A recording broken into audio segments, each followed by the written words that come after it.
Olá, eu sou a Michele. E eu sou o Zizo. E você está ouvindo o Mentes Divergentes, um podcast para mostrar que para ter uma mente divergente, você não precisa ser necessariamente neurodivergente. Estamos de volta com a continuação do episódio sobre o futuro do autista. É uma preocupação constante dos pais, é uma preocupação constante do cuidador principal, de que aquela famosa frase, né, Zizo, que eu escuto muito, pai de autista e mãe de autista dizer: eu não posso morrer. Essa frase, ela me dói muito, a gente já falou sobre isso algumas vezes, e eu tenho muita preocupação de como está sendo organizado esse futuro para essa pessoa adulta, que ainda não tem autonomia, mas já acabou a escola, por exemplo, já tem 16, 17, 18 anos, acabou a escola, vai fazer o quê? Para onde ela vai? Ela está apta para o mercado de trabalho? Será que ela precisa de mais alguma coisa? Quais são os espaços disponíveis? E aí a gente enfrenta diversos dilemas, né? Não, isso porque você já está num recorte de alguém que conseguiu terminar a escola. Exatamente, né? Então a gente tem... Porque para ir para a escola você precisa se vestir, você precisa aguentar ficar na cadeira, você precisa de uma série de habilidades que às vezes a pessoa não desenvolveu ou não foi estimulada a desenvolver, né? Você estava falando aquela questão que o espectro é muito amplo, eu não tenho muito conhecimento sobre, vamos dizer assim, as fronteiras do espectro, né? Vai indo mais para longe. Como a minha atividade profissional não tem nada a ver com a área de cuidado, né, de pessoas com autismo, então eu acabo não tendo contato. Quem está no meu círculo, e eu acabo convivendo mais com pessoas nível 1 de suporte, que é o pessoal que chega até mim, né? Então eu não tenho assim amostragem para falar sobre isso, mas a gente sabe que essas pessoas estão por aí, né? E que precisa ser pensado esse futuro, né? E principalmente eu olho para as pessoas que estão lá na frente, que é uma posição que eu sempre me coloco. Eu olho para mim pensando o que eu posso contribuir para os autistas que estão vindo. Né? Existe uma tendência de focar só na criança e esquecer do adulto, mas não é disso que eu estou falando. Eu estou falando, os meus insucessos, as minhas dificuldades, elas têm que servir de material de estudo, porque o que eu posso, do que eu vivi, que foi uma fatalidade, não existia diagnóstico, já nada, então eu acabei vivendo a maior parte da minha vida sem diagnóstico. E eu tenho que pegar e aproveitar essa experiência para dizer o que eu posso pegar disso daqui e levar para essa molecada nova que está tendo um diagnóstico precoce, para que eles não passem pelo que eu passei. Né? Então eu acho importante a gente olhar, né, para essas outras pessoas que estão lá no nível 2, no nível 3 de suporte, seja para oferecer suporte para eles, seja para o que dessa experiência eu consigo trazer para que aqueles novos autistas nível 2 e 3 não cheguem nesse ponto. Sim. Né? Você estava dando um exemplo de uma menina que foi considerada com deficiência intelectual até os 16 anos. Quer dizer, imagina quanto de atraso isso implicou para ela, e a gente sabe, e eu aprendi muito com você, de como às vezes você não oferecer um desenvolvimento adequado gera um problema permanente a partir dali. Sim, né? Poucas experiências, né? Não, e a própria, nos autistas nível 1 de suporte, a própria falta de diagnóstico, a gente sabe que é um caminho para depressão. Quer dizer, a pessoa acaba tendo uma vida deprimida porque não se entende, porque não se encaixa, porque não sabe o que está acontecendo, e aí a depressão no sentido clínico, né, acaba se instalando. E aí a pessoa, ou aquela questão do recolhimento, né, do índice de Alzheimer em autista, não é porque tenha qualquer conexão, é porque as pessoas que hoje estão em idade de ter Alzheimer são pessoas que viveram uma parte da vida sem diagnóstico. Exato, aí quando vem um, vem dois. Porque aí a hora que a pessoa a vida inteira se isolou por conta do autismo, por não ser compreendido, e aí é claro que a gente sabe hoje em dia que não desenvolver, não estimular questões cognitivas, não sei o quê, abre terreno pro Alzheimer, ou pelo menos para uma manifestação mais precoce dessa doença. Sim. Então, assim, é muito difícil, sabe? Eu lembro quando eu era criança que minha mãe jogava o feijão na mesa e a gente tinha que ficar separando, né? Quando era milho era fácil, que era de outra cor, mas quando tinha uma pedrinha meio da mesma cor, era mais difícil. E eu acho que é esse o trabalho, de ir separando essas coisas. Quer dizer, o que foi o ambiente que agravou? O que é uma comorbidade? Porque eu tenho que saber o que eu vou oferecer especificamente para aquela pessoa. Que é totalmente individualizado. Exato. Né? É nosso medo justamente esse, porque quando você olha para um autista, você só olha para um autista, você não conhece os outros, você não sabe o que vem de outro, não é isso? Dá muito medo, porque as famílias ficam muito presas ao que é visto também hoje no nível 2 e 3 de suporte em adultos. São pessoas que não tiveram acesso, a maioria delas. Né? Vamos supor uma pessoa com 40, 45, 50 anos hoje que tem um nível 2 e 3 de suporte, dificilmente teve um tratamento de qualidade na sua infância, na sua adolescência. Até porque nem existiam técnicas de cuidado para essas pessoas, porque não ninguém sabia o que era, né? Exatamente. Então, quando eles pensam, vai ser igual o tio fulano que é cuidado como um bebê até hoje, e fica preso a essa realidade sem dar, de presumir a competência, sem oferecer oportunidade. E aí eu fico sempre angustiada com relação a isso, porque a gente precisa sempre pensar o que esses pais precisam para poder levar esse adolescente, adulto, enfim, para o mundo. Será que é só encorajamento? Será que é esclarecimento? Será que é suporte mesmo? Porque é muito mais, entre aspas, tranquilo dentro de casa do que você expor à rua, porque você não consegue controlar muitas vezes. É uma pessoa que corre, que pode ser atropelada, que ela pode se agredir outra pessoa. Então, o que mais fazer? É uma angústia real que eu tenho, de pensar individualmente a cada caso que chega para mim. Tem casos que, por exemplo, tem um adulto que eu tô atendendo de 18 anos, que um dia desses a gente estava fazendo um atendimento e algo saiu errado no final, no sentido de que saiu da previsibilidade, e ele se desesperou e ele correu. Só que ele correu para a avenida. Nossa. Ele tem 18 anos, ele é maior do que eu.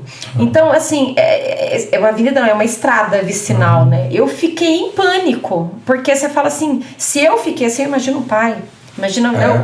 Então, são tantas coisas que a gente precisa pensar em termos de sociedade, em termos de saúde pública, em termos de orientação. Então nós aqui, enquanto podcast, enquanto levar nossa missão de levar a orientação, talvez bater tanto nessa tecla de não deixar de oferecer oportunidades de desenvolvimento, não se acomodar, porque assim, diferente é aceitação de acomodação, e uma coisa não tem nada a ver com a outra. Aceitação é você aceitar que, de fato, é uma realidade diferente da que você esperava, ponto. Agora, acomodação é você dizer, é assim mesmo, ponto. Não precisa mais investir, né? Você sabe, Michele, não querendo dizer que eu sou melhor do que ninguém, não é isso, mas é só dando exemplo. Uma vez minha filha falou assim, pai, grande parte da minha autoestima vem de você, porque você sempre acha que eu vou conseguir fazer tudo. E aí eu pensei comigo, falei, não, realmente, ela falou meio na brincadeira, mas assim, e realmente, porque eu falo, não, vai lá, você vai conseguir, não, você vai chegar onde você quer e parará. E às vezes, até quando ela falou, eu me questionei, falei, será que às vezes eu sou um pouco irrealista e já vou gerar mais frustração? Eu falei, não, é porque eu sinceramente acredito, eu acho que eu como pai, eu tenho que mirar lá em cima. Mas aí seu filho não vai se frustrar? Não estou dizendo que eu não estou vendo defeito. Então, por exemplo, um dia essa mesma filha fez um desenho e falou, pai, tá bom. Eu falei, filha, para uma criança da sua idade esse desenho tá bom. Isso é motivo de piada até hoje. Elas tiram sarro de mim. Mas eu falo, verdade. E aí eu peguei um livro que eu tenho, que conta a história de um artista lá, e por acaso tem os desenhos desde a infância. Eu peguei o livro, eu primeiro mostrei os desenhos do final. Falei, olha só, nossa pai, eu nunca vou fazer isso. Falei, então vem cá, olha aqui o desenho dele na sua idade. Será que o seu desenho hoje está tão diferente do desenho dele? Ela ficou meio assim. Falei, então, se você começar a treinar, você pode chegar nesse lugar. Que legal. Entendeu? Então é óbvio, eu sempre fui muito sincero, não é que eu achava, ai, que coisa linda, vou pôr num quadro. Eu falei, não, pra sua idade tá bom, mas não é dizer que é um desenho lindo, não é lindo. Eu não falava assim, né, mas... Não vai ser premiado. Não, mas exato. Por exemplo, elas gostavam de fazer balé. E às vezes vinham chateados que a professora brigou. Eu falava, filha, pare de sofrer, você não vai ser bailarina profissional. Mas era verdade. Eu falava, você quer ser bailarina profissional? Não, não quero. Eu falei, então pra que você está sofrendo? Vai lá, se diverte, se dedique, faça o melhor que você pode, mas tenha a compreensão de que a professora começou a encher muito o saco, entrou por um ouvido e saiu pelo outro, porque não é esse o seu futuro. A vida dela é ser a professora, ela tem a obrigação de pegar no seu pé, mas você sabe que você tá ali para ir pro palco, para fazer apresentação de final de ano e acabou. E você vai seguir outro caminho. Entende o que eu quero dizer? Assim, no sentido esse parâmetro, né? O parâmetro de mirar lá em cima, falar, você tem capacidade, você tem que ir, entendeu? Ou às vezes ver, e aí, voltando para a questão do autista. Então eu acho que o que compete aos pais é olhar isso. Uma vez eu vi uma autista falando assim, eu gostava de medicina, mas eu não poderia jamais fazer cirurgia, porque eu sei que eu não ia aguentar ficar horas ali em cima de uma mesma coisa. Porque eu não consigo, pela minha disfunção executiva, sei o que, tarará. E eu falei, é isso, é exatamente isso. Eu sei que certas coisas eu jamais serei capaz de fazer, que não importa o esforço, então. não é pra mim.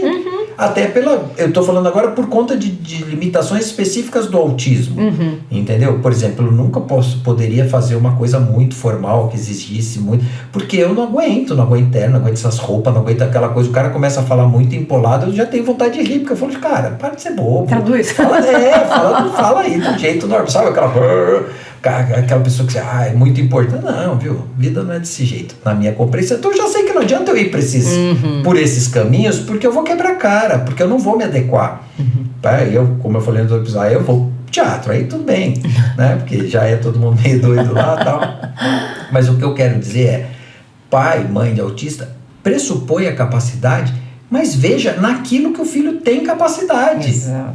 E se não tiver, achar um recurso de dar autonomia, mesmo que seja com dependência. As pessoas confundem isso. Não, mas quando eu digo capacidade, são quaisquer capacidades. Não é necessariamente a capacidade de trabalhar, mas eu acho assim, aquilo que a gente estava falando no episódio anterior, de construir uma autoestima. Se, de repente, naquele momento, a criança está ali focada em tentar amarrar o sapato, vamos trabalhar nisso, vamos pesquisar, vamos ver vídeo, vamos fazer brincadeira, vamos cantar musiquinha, porque se ele está empenhado em desenvolver essa habilidade, menos do que eu ir lá e comprar um sapato de elástico ou de velcro, não, vamos aprender a amarrar. Se é isso que se é aí se que motiva, se motiva, se é aí que você está querendo chegar, vamos fazer isso. Entendeu? Por quê? Porque esse ganho vai ser importantíssimo para outros ganhos. Porque eu estou construindo na cabeça do autista e de qualquer criança, de que ele dá conta de uma tarefa que ele se empenha a fazer. Entendeu? E aí eu vou construindo. Então é pequenininho, não é aquela coisa, não, coitadinho, eu não tenho muita coordenação motora, eu vou comprar só sapatinho de velcro. Não, cara. Sabe? Vamos tentar. Começa com velcro, mas depois pega a cordinha, pega um outro estilo, pega de fivelinha, e sabe? Você vai evoluindo. Sabe por quê? A impressão que dá é assim, a nossa vida como mãe é tão às vezes cansativa que você não quer mexer no que tá ganhando. Não vou mexer no time que tá ganhando. E aí você continua fazendo mais do mesmo, porque isso ele não faz, então eu não vou nem tentar. E é muito difícil isso, que a gente precisa se desacomodar o tempo todo, porque só vai haver crescimento, desenvolvimento, se nós dermos espaço. E para isso a gente tem que se desacomodar. E é muito mais difícil, é muito mais fácil fazer do que ensinar, sempre foi.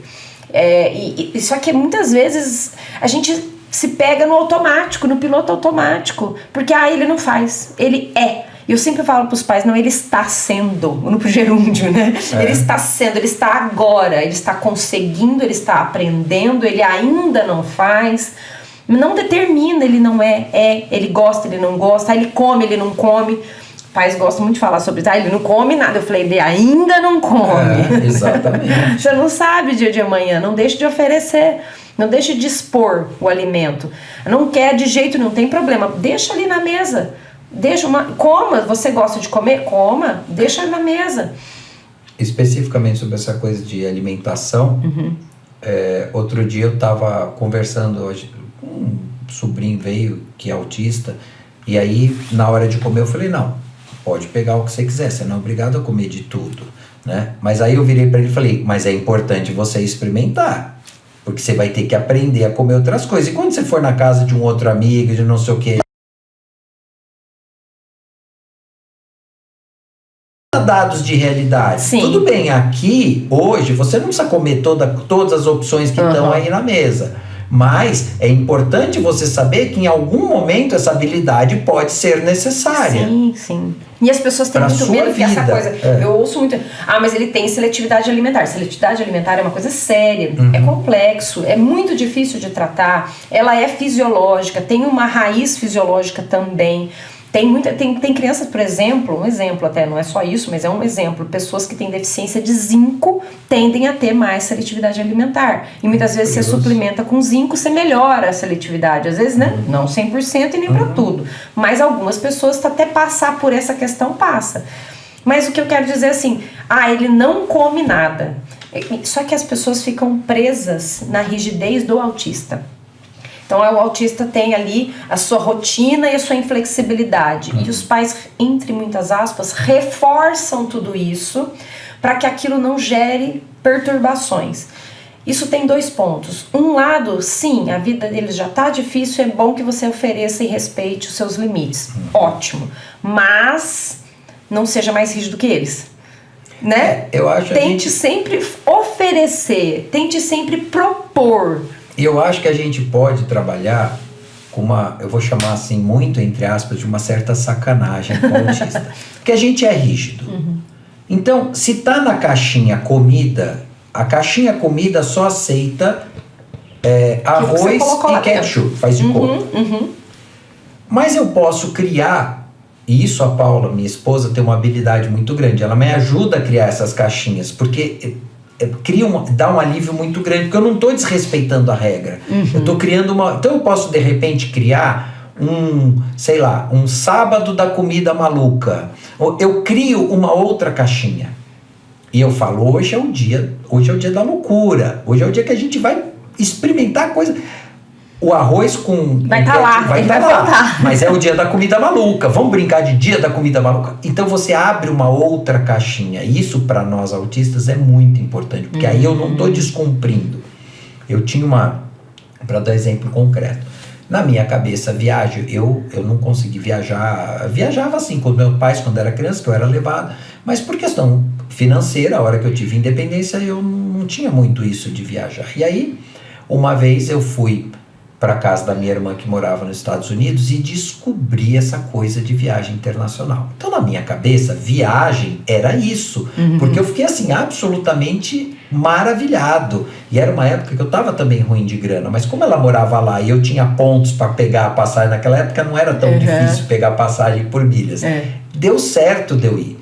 E de repente eu falei, gente, que coisa louca. Isso é que é viajar. Isso é que é viajar. E beleza, e foi assim. E às vezes a Paula falava, vamos para não sei para onde. Eu, não. Se é para viajar, eu quero viajar. Então nós vamos esperar, vamos juntar dinheiro. Aí um dia ela virou e falou assim, olha, existe viagenzinha e viagem zona. Viagem zona é essa que você gosta de... Mas a gente pode às vezes fazer umas viagenzinhas. Ela criou uma segunda caixa. Ótimo. Eu tô falando de uma pessoa adulta, né? Olha que importante. Com habilidades, eu trabalho, não sei o quê, mas a minha cabeça é de autista. E a rigidez, e é isso que você falou, de se acomodar. Para mim, eu me acomodei, porque para mim era isso. Não mexe com ele. Exato. Deixa ele assim que não vai dar trabalho. Ele vai dar trabalho. E aí ela inventou a caixinha da viagenzinha. E aí eu entendi que existia viagenzinha e viagenzona. E aí quando veio, por exemplo... alguns momentos de dificuldade financeira ou de pós-pandemia que tava difícil fazer viagem zona, eu tinha a caixinha da viagenzinha para fazer e aí acomodou e eu abri um leque gigantesco de novas situações, de novas experiências, só porque ela criou a caixinha viagenzinha. Olha entendeu? Só, uma categorização, uma permissão. Porque você sai, e aí aquela rigidez não é ofendida. Eu continuo fazendo tudo igual na minha cabeça, sim. mas eu tenho um outro compartimento. E uma coisa que você estava falando de ficar na rigidez, os pais entrarem na rigidez. Eu tenho um sobrinho que hoje tem 40 e lá vai pedra. E ele era todo molecão, não tem nada a ver com autismo. Surfista, papapá. E ele ia pro emprego, não gostei, vou pro outro. Aí um dia eu virei pra ele e falei, cara, você já tá com seus 20 e poucos anos, daqui a pouco você não vai ter mais esse rostinho bonito pra levar a turma na lábia. Eu falei desse jeito. Em algum momento você vai ter que ter um projeto de vida. Você vai ter que se porque você piscou, e de fato hoje já tá aí com quase 50 anos, acho que tá 47. Então imagina se o cara ficasse eternamente e a vida passa. Então às vezes a gente não percebe. Outro dia eu vi um meme muito engraçado, falou 2019 foi há 6 anos atrás e 2026 é daqui 5 meses. E aí você dá um choque, né? Dá um choque, mas é isso, quando a gente tá ali no dia a dia, a gente não percebe o tempo passar. E aí aquilo que funcionava com uma criança de 6, talvez já não funcione para uma de 10 e certamente não será útil para uma criança de 14. Exatamente. Não pode manter a mesma coisa. E por acomodação, eu entendo que quer evitar o sofrimento. E para evitar o sofrimento da pessoa autista e da família, porque é um transtorno toda vez que tem que ter uma modificação, tem que ter toda uma preparação, etc. Vai fazendo mais do mesmo, mas tem hora que não dá. Eu tenho desespero quando alguém vira pra mim, e isso é super comum e eu entendo. Ele só come batata frita dessa marca. Cara, peraí, essa marca pode acabar. A embalagem pode mudar. A composição pode mudar. E aí, o que nós estamos fazendo para um projeto futuro? Então, por enquanto, ele está comendo essa batata. E ele gosta dessa. Mas e aí agora? Quais são os outros projetos que a gente vai traçar para ele? O que mais que ele pode gostar? Vamos fazer uma competição. Você consegue identificar a sua batata? Hoje nós vamos fazer uma brincadeira. Nós vamos pôr 4 tipos de batata diferentes. Eu quero ver se você descobre qual é a sua marca. Até pra, entendeu? Eu falo do você comeu, olha que legal, você experimentou, parabéns. É um desafio, vai ganhar ponto, vai ganhar um prêmio. Entendeu? Eu sofri muito e sofro ainda. É que, assim, eu aprendi com o budismo o conceito da impermanência. Né? Que tudo em algum momento acaba. Não sou budista, mas eu digo, aprendi o conceito. Sim. E para mim isso é muito importante. Eu luto porque ter uma regra externa que me explica um fenômeno... Que, olha, tudo pode mudar. Tudo pode mudar. Então eu tenho que... Às vezes acontece um negócio, eu fico assim, aí eu viro pra Paula e falo, impermanência, né, Paula? Ela, impermanência. Mas, tipo, entendeu? Tem a caixinha da impermanência. Por quê? Porque eu usava sempre uma determinada cueca e uma determinada meia que eu adorava. Então todas eram exatamente iguais. E aí um dia aquela marca acaba. Ou eu não tenho mais acesso àquela marca. Ou deixa de fazer. Eu passei por isso. E aí vai na loja, compra uma de um tipo, uma de outro tipo, experimenta e vê. E aquilo, sabe, aquela coisa esquisita, e a meia.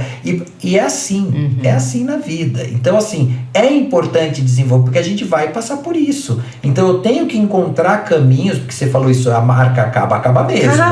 A pessoa acaba mesmo. E aí eu sei, eu já passei muito por isso. Exato. Entendeu? Desodorante. Nossa, a gente precisa construir caminhos para quebrando a rigidez. Porque, e sendo flexível sempre, mas o que eu falo assim, às vezes a gente oferece tantos modelos de rigidez para protegê-los que é pior, né? Não tem um caminho, a gente não está ensinando possibilidades de flexibilidade. Como criar novas caixinhas. Eu acho assim, na situação emergencial, mas o bom é sempre antecipar. Por isso que eu falo do lúdico, por isso que eu falo do dia da comida maluca, por isso que eu digo do concurso de experimentar várias marcas e tentar descobrir se é Coca ou se é Pepsi.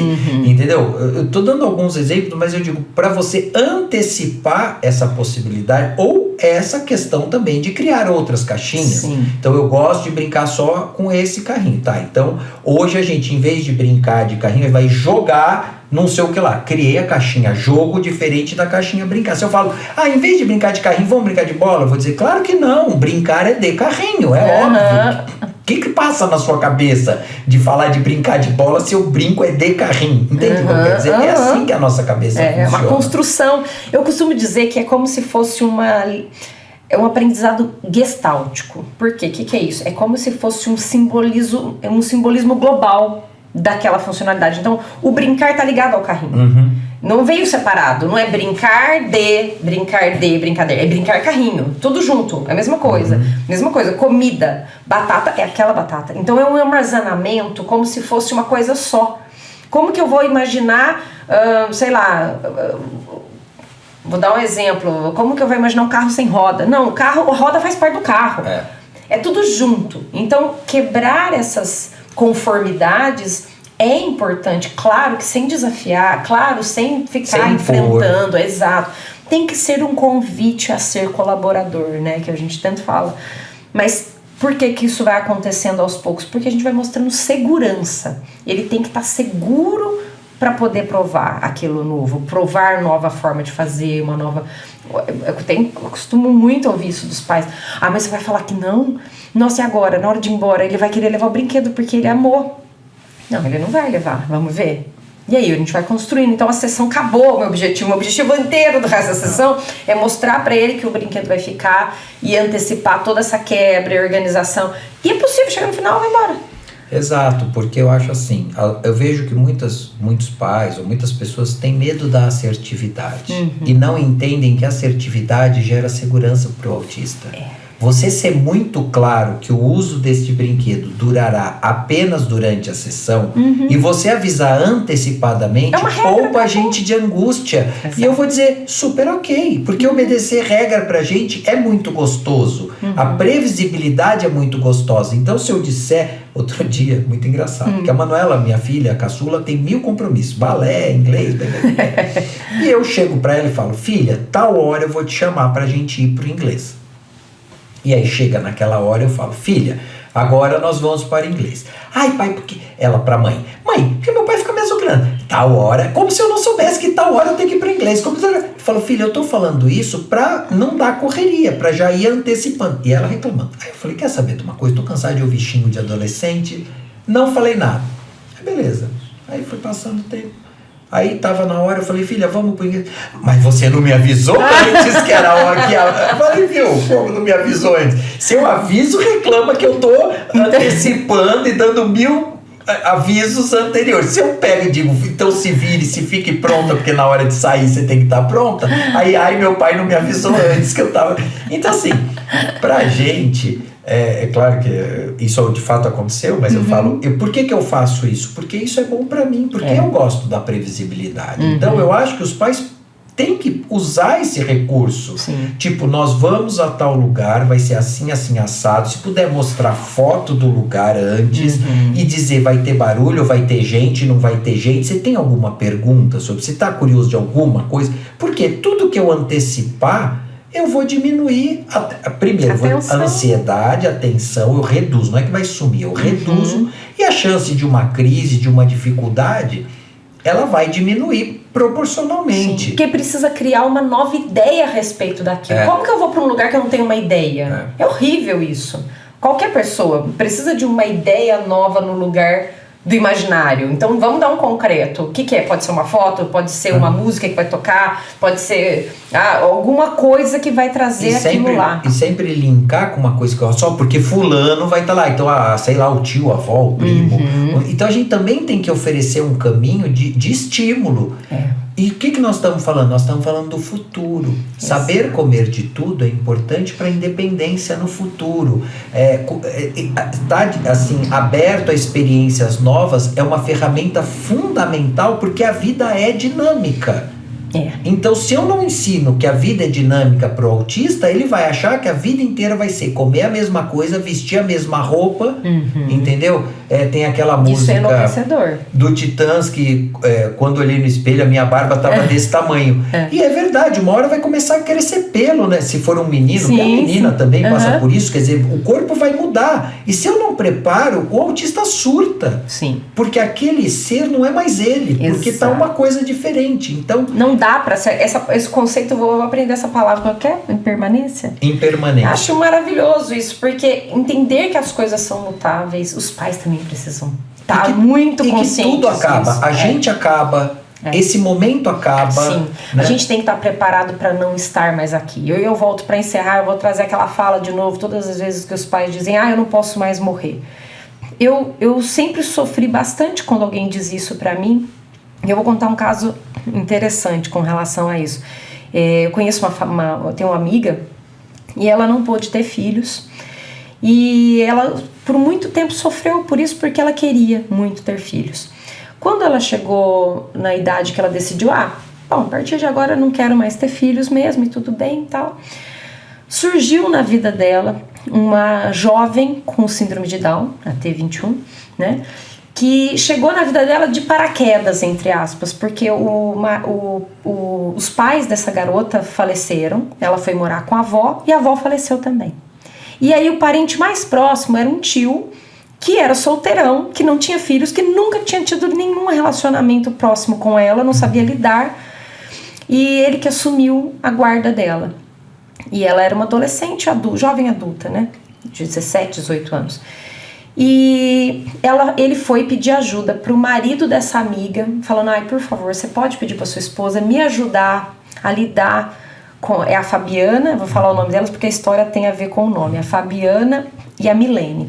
Eu vou pedir ajuda pra Fabiane para me ajudar a lidar com a Milene, com as questões de atividade de vida diária, porque eu não sei como lidar com ela. E eu tô muito angustiado com isso.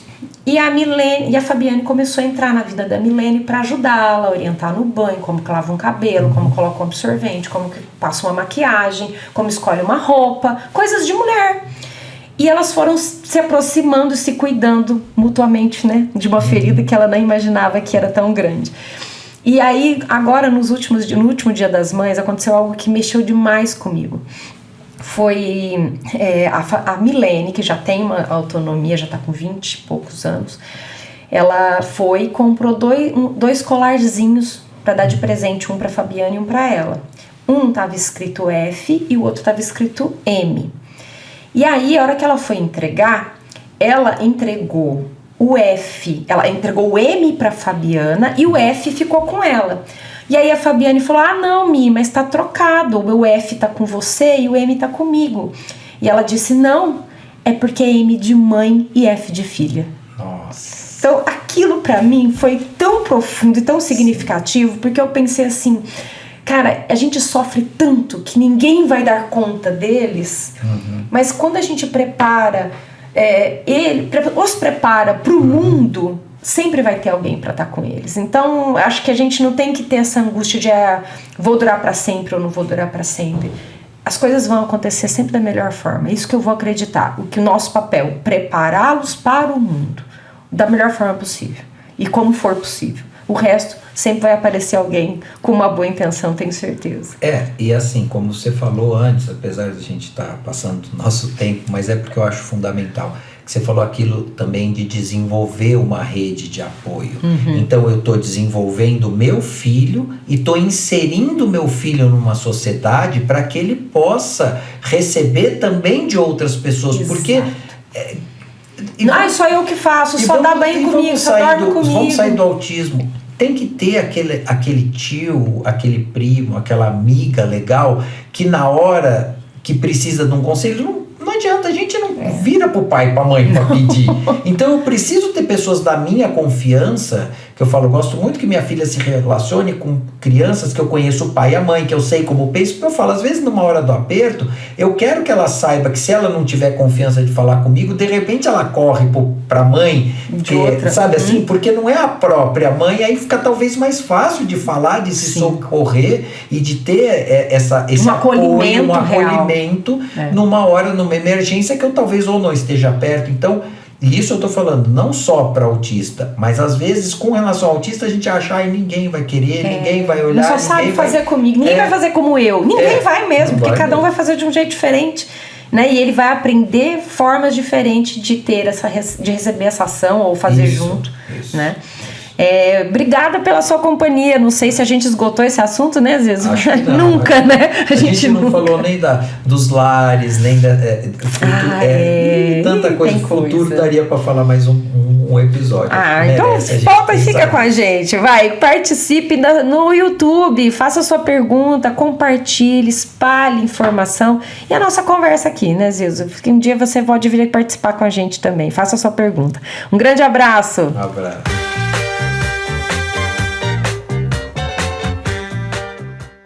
E esse foi mais um episódio do podcast Mentes Divergentes. Eu sou Michele Basso, com Zizo Porto e técnica de Paulo Amaral.